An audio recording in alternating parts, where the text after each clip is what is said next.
Kuna story hapa kidogo. Niona jana Senator governor akivuta kibwana. Alisema alikuwa ametuma pole kwa familia ya Kabaka. Alikuwa familia ya Kabaka Senator. Na nimeona kuna mtu alikuja hapa akasema I'm trying to get that tweet by kivuta kibwana. Nasema I send my poles to the family of the Honorable Senator Kabaka of Machakos as we pray for his speedy recovery. However, the rule of law demands equal treatment for all. A caring lady from Makueni who takes a gentleman in distress to hospital cannot be a murderer. She deserves a bail and justice. There's a guy called Steve Mutinda alisema Mutinda alikuja akasema these actions by police will make women not to call ambulance for us when we faint in action. Police should cease and desist. The issue of Kabaka. And you know, the court wants to the police want to charge this lady with a murder.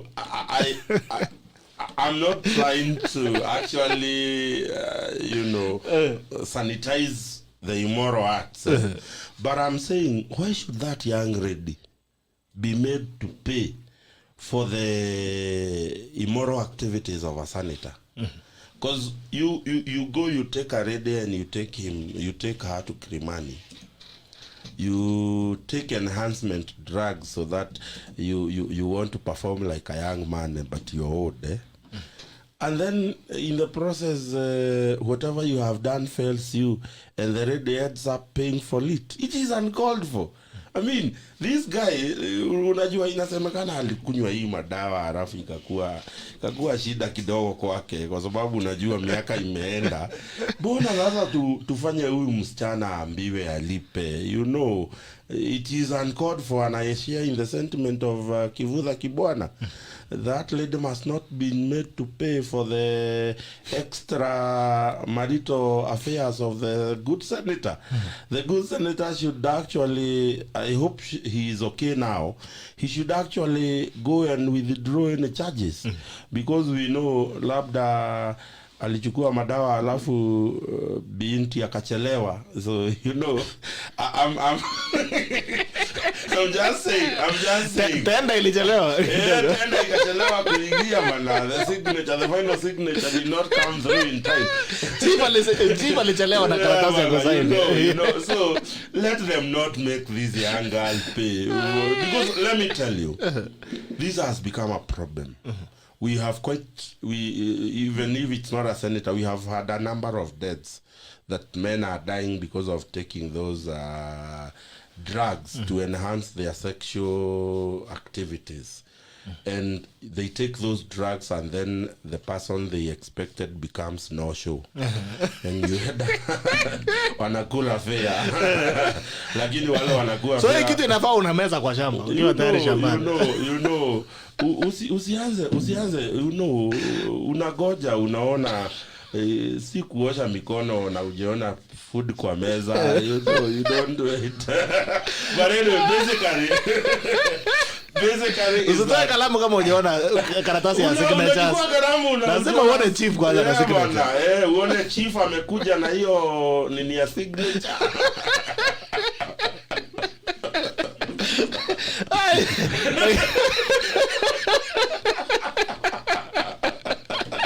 Mburu. This is a very dangerous president. Watu wataanza kutuitia ambulance. Kikiumana wataanza kusema ukiita ambulance wanasema ni bada. Hii maneno yote inamalizwa na kupiga tizi. Ama itamalizwa na BBI. Tuweke BBI. Hapana, maneno ya BBI tumeweka kando. Inamalizwa na tizi. Inamalizwa na tizi. Kula vizuri. Piga tizi. Bas. You don't need anything else. You don't need addictives. No. I mean, physical exercise is very important, especially at that age of the senator. I think he's about 55 or so. Ukipiga tizi mzuri unakula tizi yako without really. Unajua ukifika hiyo miaka pia drink unapunguza. Unapunguza kanywaji kwanza. Unapunguza kanywaji, piga tizi mzuri. Performance itakuwa A1. But sasa ukikosa hiyo yote, ambulance lazima utaitiwa. Lakini sasa unajua hii story ya kusema kuita watu madaras bana, kesho kikiumana nani atakuitia ambulance? Hapo sasa itaungua. Alisema Kongo ni kupewa tawezana. But you see if the lady had not called the police claiming rape, then it was an activity that was sanctioned by both parties. Now, it would be very sad for us to charge the woman because of the failure of Bitok. If you fail to perform, you probably get a cardiac arrest because of the extra activity and terrestrial you have put in your body. Why should a woman pay for your mistakes? My friend, and you tell me the Kama is a bitch because the senator, when he was driving up to that residence, he did not expect that the wife will probably know what he was doing. But who is Kama? Not only the wife got to know, the entire republic got to know that you are with a woman and you miserably failed. So I think I will also caution the ladies that are in that particular business, because they call them escorts. It has become a booming business, especially in the upper market of Nairobi. It has Kilimani. It has become a booming business. I think you have to think very well whether it's that something you really want to continue doing, because I will tell you today that lady is fighting for her freedom, and God knows she might end up in jail. You never know. She's fighting for her freedom just because of a few moments of, and you know, I'm reliably told for them it is not fun. It is always business. It's biz. It is business. And then, what is wrong with men? What is fun in having or engaging in with a woman whose that particular activity is business? Can it ever be fun? Don't usianze kuwa philosophical. No, these things are really happens. No, I'm just saying. Bitok, if you are moving today to go to Ravington and to meet a lady who is in business, particularly what Bitok calling pressure is business for her, they cannot, because I believe sex is supposed to be enjoyed by two people who are enjoying it not because of what they are making. But unfortunately, it is what it is today. It is what it is. It is what it is today. It Right. is business. Tuangalie gazeti. Watu waangalie mabibi zao, waache hiyo upuzi ya kwenda huko kwa. Isikuwa ni campaign unafanya hapo, umekosana na mama asubuhi. If you are not satisfied with your wife, marry another one. Wana gazeti, tuangalie gazeti. People Daily inasema outfox Sonko still defiant. Nairobi's governor Mike Sonko is supposed to face senators today to plead his case while he has tried to stop the sitting through courts and friends. He says he's ready for his fate and will embarrass those behind the ulster. Let's talk about Mike Sonko. Mike Sonko alikuwa na MCAs 57 pale Mombasa, pale Kwale, and he was still impeached. What's that with you, Mpuru? Yes. Mpuru. Yes. Hii shida ya Sonkore anafaa kufinywa ama kunaendaje?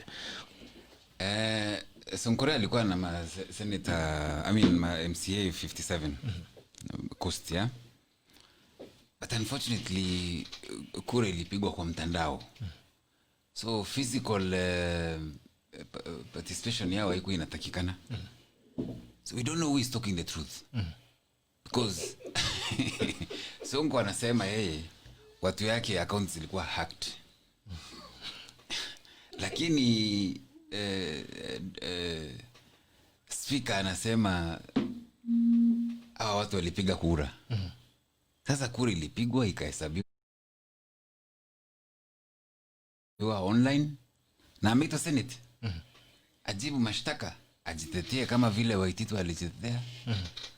Ajitetee kama vile Waiguru alijitetea. Kama atajitoa arudi county. Kama atajitoa basi akae kando. Lakini unaona anaandwa ama ni ukweli huyu jamaa inafaa aende?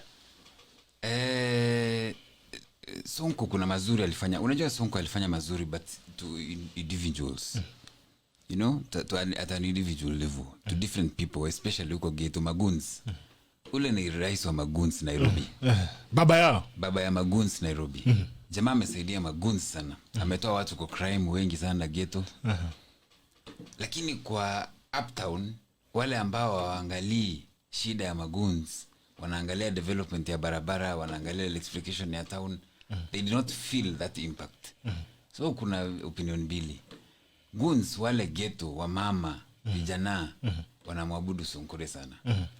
Lakini masosa hapa juu hawakufeel impact kwa sababu wao shida ya Hustler na shida ya Uptown is two different things. Kwa hivyo Sonkore anaweza kuwa anahandwa kwa sababu ya opinion ya wadosi ama pia hakuperform. Lakini unaona itakuwa rahisi kusukuma Sonkore. Sasa amefika karibu mwisho bwana. Jamaa ako pabaya. Ameenda. Unopeo.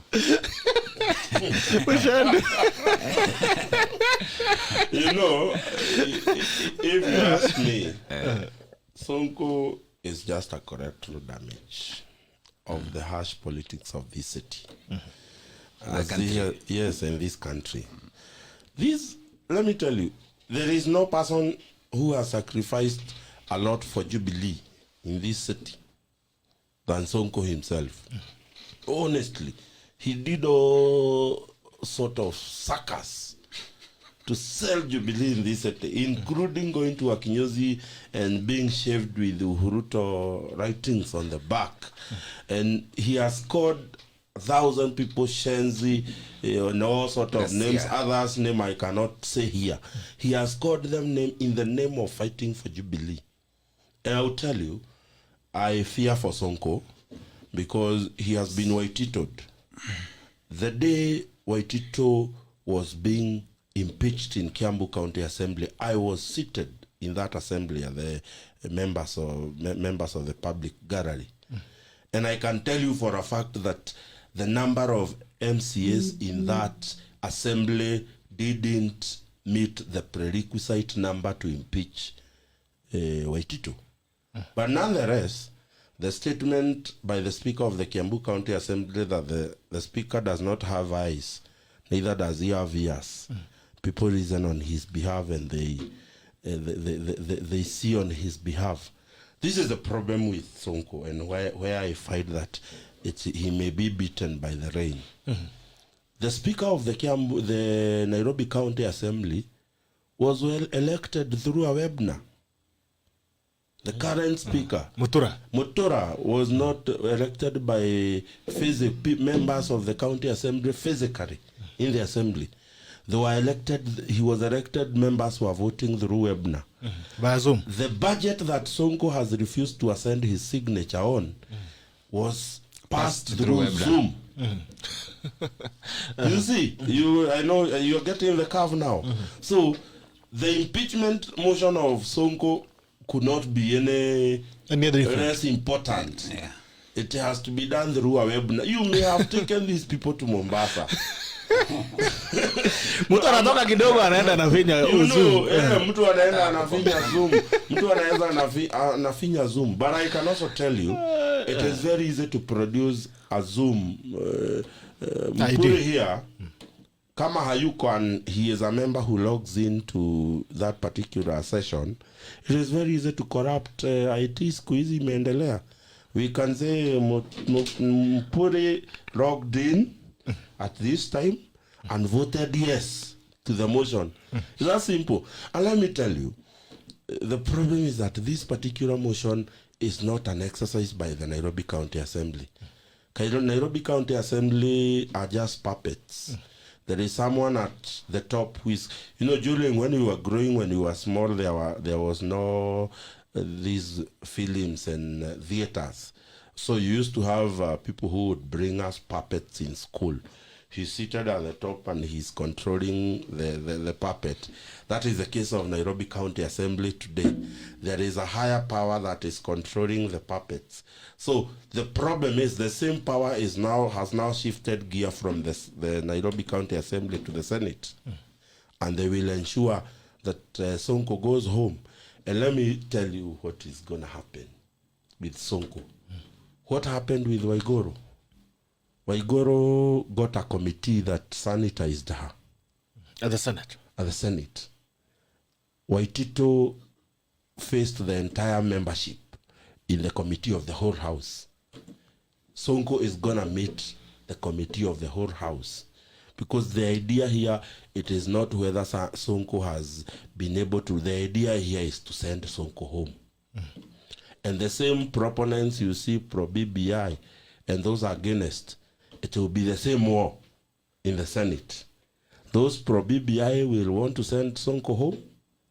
Those against BBI will want to save Sonko. I've already seen Olekina is voting for Sonko. You know, but anyway, Mpuri, let's agree. Sonko is on the edge. But Sonko ni ule mse. Ni ule mse. Amesema I'll embarrass them. No, ni ule mse. You know, I want to believe that he is that guy who left prison and we still elected him. He was a prison bad one time. Anything is possible because it is very clear. It is very clear that somebody wants Sonko gone. And I have told you, we have given the Nairobi Metropolitan Service in the current budget of the County Assembly of Nairobi about 35 billion. It's going to Nairobi Metropolitan Service. And I invited you to look at, interestingly, the people who have won tenders in the Nairobi Metropolitan Service. And you realize that it is 99% of those companies, they are connected to who is who in this country. The moment Sonko refused to sign the budget of Nairobi County Assembly, he stepped on the foot of the Masos wenye Mpuri anasema Sonko is adhering to the hustlers of Nairobi, but Masos now anataka pesa yao. So nilikwambia, yes, did I tell you that including the former first lady of this republic, Mama Ngina Kenyatta, anadai serikali ya Nairobi pesa. Na anadai serikali ya Nairobi money because Jomo Kenyatta was once a meter reader in the Nairobi City Council and he was not paid his dues on retire. So sasa the first lady of this republic, Mama Ngina Kenyatta, anataka serikali ya Nairobi County imuripe retirement benefit za mzee alikuwa anasoma mita hii Nairobi na hakulipwa. This country, man, you never cease to amaze. So let's hope. But I will tell you optimistically, I think it is an end for Sonko. Very unfortunately. So Sonko is done. Sonko is gone. I believe he's done, but not politically. He may be done for this particular season. But Mpuri has put it very well. Hawa Mahasura, you don't understand them. You don't understand them. The more you sumbua their hasura, the more they get a firm grip on you. So they may have put Sonko down right now, but you never know about tomorrow. Today, Waititu was removed from governor of Kiambu. But if Waititu makes a visit to Kiambu today, you will still see people celebrating him in a very big way. Because that is the nature of human beings. Waititu was being removed by the Masonkore wa Kiambu. Because I believe he may not have been a good governor for Kiambu. He may not have performed as the people who elected him wanted to. But I don't believe he was the most corrupt governor to be sent in such a way out of office. We have even more corrupt governors who are still sitting in office. In any case, the case that sent Waititu home is about 500 million. Where is the Samburu governor today? He's still in office. He is accused of embezzling over 2 billion Kenya shillings. Nobody has ever brought a motion of no confidence in the Samburu County Assembly aletwe Nairobi. Unajua ni kwa nini? Masonkore wa Nairobi hawana interest Samburu. Lakini wako na interest Kiambu, na Nyarofi. Na Nyairofi. Alright. Jato kwa gazeti ya Standard. It's a game of interest and unfortunately so Sonko is amekuwa collateral damage. Amekuwa collateral damage. Right. The Standard inasema ndiye old grandma first person to get a job globally. The UK leads in the world in rolling out mass vaccination of its people with a fully tested COVID-19 drug in a global drive that poses one of the biggest logistical challenges in peacetime history as Monaco opts for Chinese version. Haya. Kuna mambo pale ya siasa pia imeingia kwa vaccine. Uhuru quiet on crisis as Raila's views draw fire. Wakati alisema tuko tafadhali medics tulieni medics. Medical workers strike with Kenya in the middle of the worst pandemic ever. The medical class is doing little to resolve a devastating strike by health workers protesting against the lack of essential supplies and poor work conditions as Kenyans feel the pain of neglect. LCS Mutahi Kagwe says all eyes are on how his ministry will act to slow rising COVID-19 infections and deaths, even as 5.9 billion supplies waste away at cancer stores. Hallelujah. COG Chair Wycliffe Oparanya, though health is devolved, governor's response to medics' grievances has fallen awfully short, same as preparedness to deal with the pandemic. Deputy President is yet to offer any concrete solutions, instead using strike to fall BBI and ask the resources be channeled towards combating pandemic. President Uhuru Kenyatta is yet to comment on the debate on the health workers strike. In the 2 days, he has had a busy schedule with the youth. Haya, alisema vijana, barikeni Kenya isonge mbele. Haya, woman in Senator saga can't utter fly. Police may release woman who was with Senator Kabaka when he fell ill, as leaders describe her as a caring, harmless woman of repute caught up in issues she had nothing to do with. Haya. Business between Kenya and the UK strike shillings 200 billion free trade agreement. Exporters to enjoy duty-free access to United Kingdom market in the Economic Partnership Pact that marks the first step towards the broader ESC trade deal. Grand plan for school reopening. Good news for parents. The government plans to supply face masks, soaps and sanitizers to primary and secondary school students at a cost of 2.1 billion. When learning resumes next month. It will also spend 29 billion to construct additional classes and repair existing ones to expand learning spaces in the next 2 years, and another 10 billion to hire additional teachers according to COVID-19 recovery plan. As we talk about the measures that are going to be taken in the education sector, inasemekana ya kwamba desk bado hazijalipwa Mpuru. Desk hazijalipwa za shule na tumesema tutapeana sanitizer na face mask. Do you think this is going to happen? It may not happen. You see, the government really need to take the issue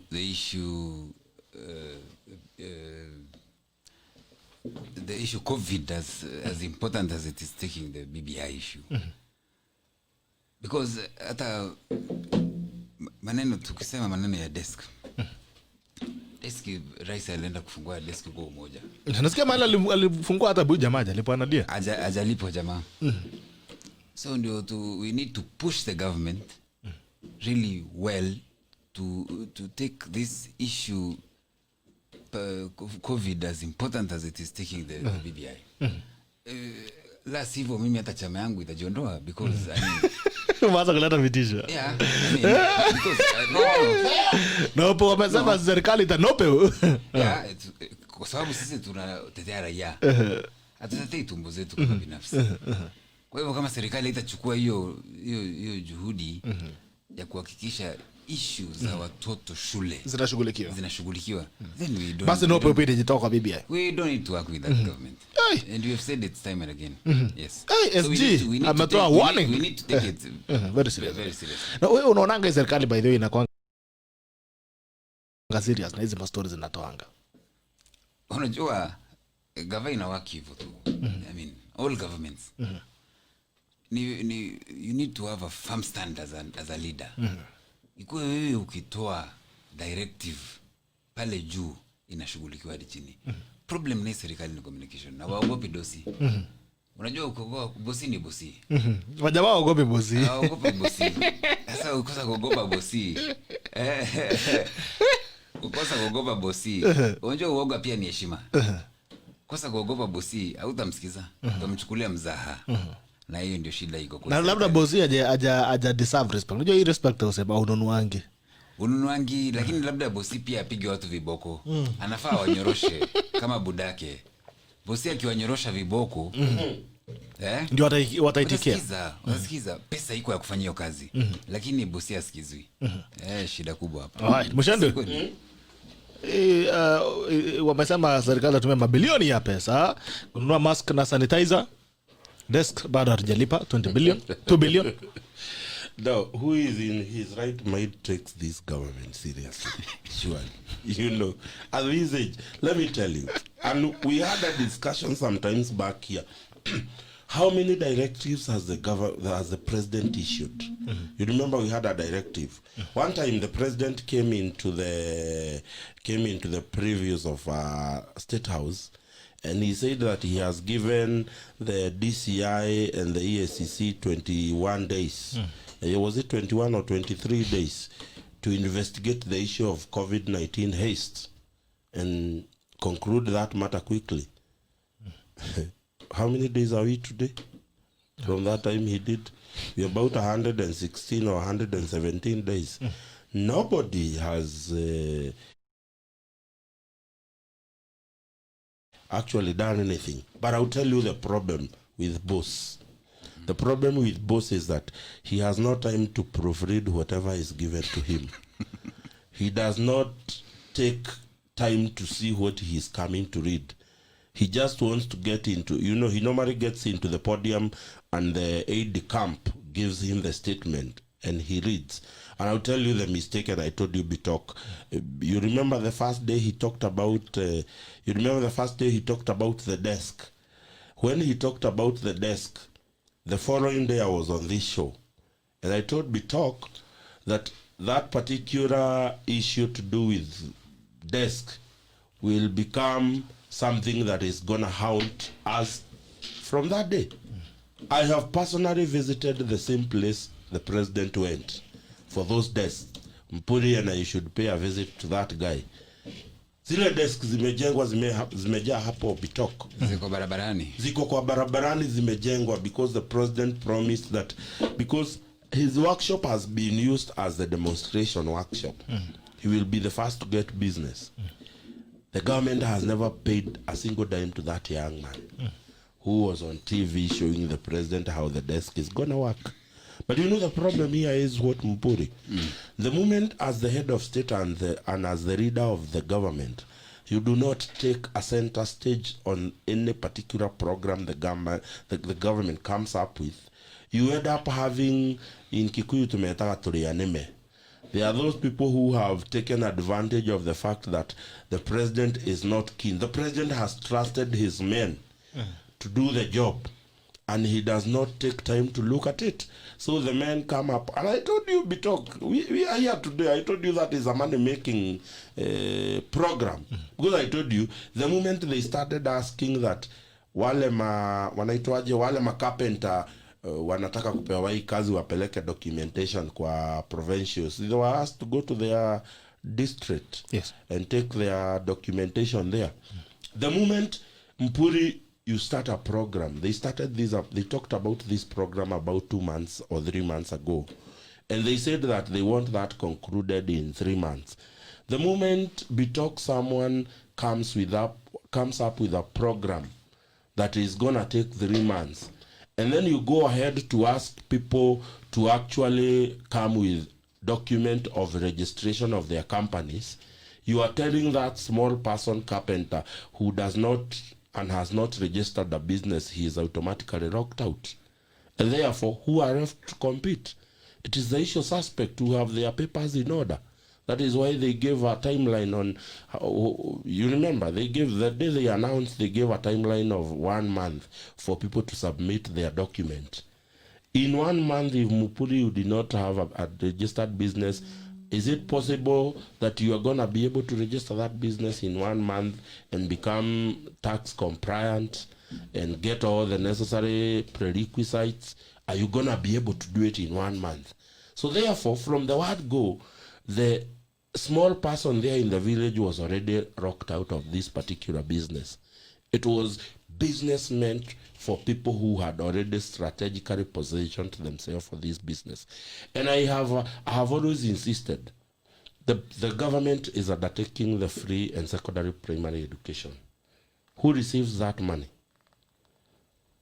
On the behalf schools. of the boards of the school. It is the principal. Yes. Who is principals are the secretaries of these boards, school boards.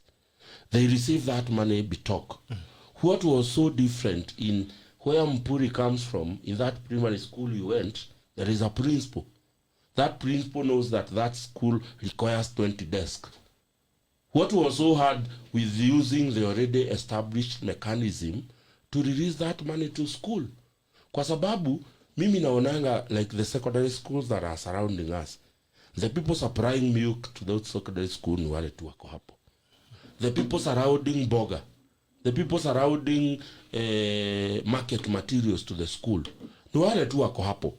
So therefore, I have also seen CDF contract Rocco carpenters to do rockers and desk, and they give to school. If you do not see the need to give that money to the principal through the free primary and secondary school education line, give that money to CDF, which is making so many desks. In fact, there is no bigger person who has spent money on desk anywhere in Kenya than CDF. So you could have easily given that money to CDF or give it to through free primary and secondary school program. But because there is someone with interest to eat this money, it was chosen that that money must go through provincial public administration. It is the most idiotic thing. This government, it is never serious on anything. I mean, how do you take... I told you, go to Chebi Desert in Turkana. Kids are still learning under a tree in 21st century. The government has said that it will provide desk. Let them provide desk to Turkana, and you are providing desk into Turkana where there is no crisis. And yet we have CDFs that has been given money there. It is this government lack of seriousness and lack of toughness in implementation of its program that has failed. And unfortunately so, is that the president has not taken keen to look into the successes of the program his government has initiated. And you know, the buck stops at him as a president. Right. He is the guy who gets to stand on the podium and promise these programs and make declarations. But who receives, he will also be the guy who receives eggs on his face when his officers refuses to actually actualize this program. Amesema mwache kumtusi. Haya, Nani tuangalie. ametusi? Leo unamtusi Twitter na nini hapa. Bana, Haya, acha tusonge kwa gazeti. Before you lash me to go into the next, Yes. people must differentiate the respect, because we respect our president. He is the president of the Republic of Kenya. He is the symbol of the national unity of this country. But we respect the president enough so that we can tell him the truth. It might be sweet, it might be so, but it remains the truth. So let nobody bring that nonsense of Mugathe, Munene wa Bururi, Mutongoria, Muthamaki, all those names. They are good. We respect him. But telling him the truth must never, and I repeat, must never be taken for disrespect of the president. Because we are having so many sycophants, Kinakanini Kega and whoever, telling us about respecting Mugathe. Respecting Mugathe is telling him this economy is heading to the dogs and he needs to wake up from his slumber and take rid of this country. We have given him mandate. He did not actually angusha ene serikali. Wakenya walimpatia hii serikali. But these same people are telling him the truth. My friend, you are steering this ship in the wrong direction. Alright. I was saying on the Standard on page 2, kuna story hapa ya Standard page 2. Inasema Raila faces backlash on plight of doctors. Uhuru keeps mum. Uhuru Kenyatta continues to keep quiet or to keep mum on the issues that are affecting doctors. Do you think you should be acting differently, Mpuru? On the issue, doctors and the president. Yes. Raila ndio amelimwa sahi. Raila alisema tulieni kidogo, acha tumalize maneno ya BBI tukuje kushughulikia.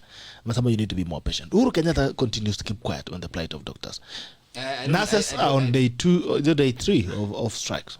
I don't think Raila said tungoje maneno ya BBI. Alisema let's be more understanding. Yes. Alisema be more understanding. Yes. Alisema be more yes. I think I picked the words from the other guy. Yeah, alisema be more understanding. The country is in a pandemic. We are in a difficult time. Yeah, those are statements that have come from leaders even before. Even those strikes have been there. Even during Kibaki's, there was the longest doctor strike, Kibaki administration, which we really we use as a precedent. So Raila alisema watu hatulie kidogo. It is not the right time to put the government at ransom. I think that was his right words. The president has been mum on it. Raila does not speak for the government. He is not in government. Ni opinion yake kibinafsi. Lakini unajua kama kiongozi ukitoa opinion hata ikuwe ni nzuri ama mbaya, lazima pay the iko watu. price. You know, he constitutionally may not be in government, my friend. But we don't live in another country. We live in this Republic of Kenya, and I think for me, it is a question of and please understand, doctors, be talk.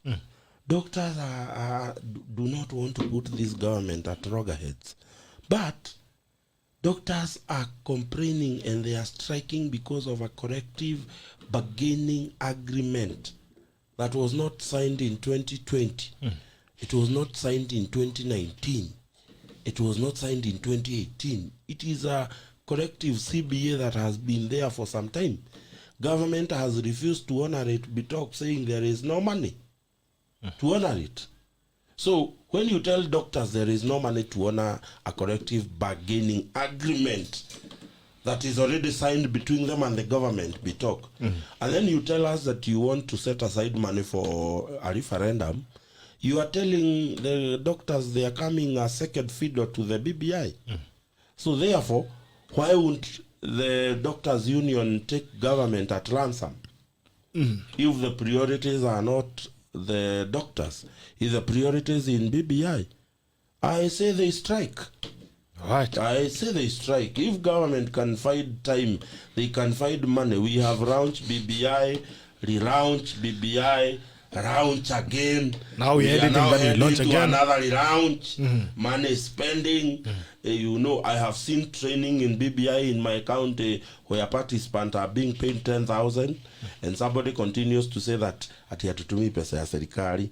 Our international friends wanaona importance ya hii BBI, ndio maana wametupea pesa. My friend, why do they take us for idiots or people who do not understand?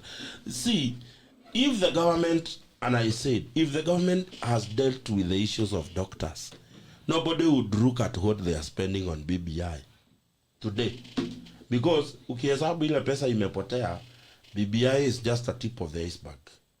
But because the government haiwekei mkazo yale mambo yanahusu Mkenya wa kawaida, sasa mimi kama Mkenya wa kawaida itabidi nianze kukosoa yale mambo serikali inafanya.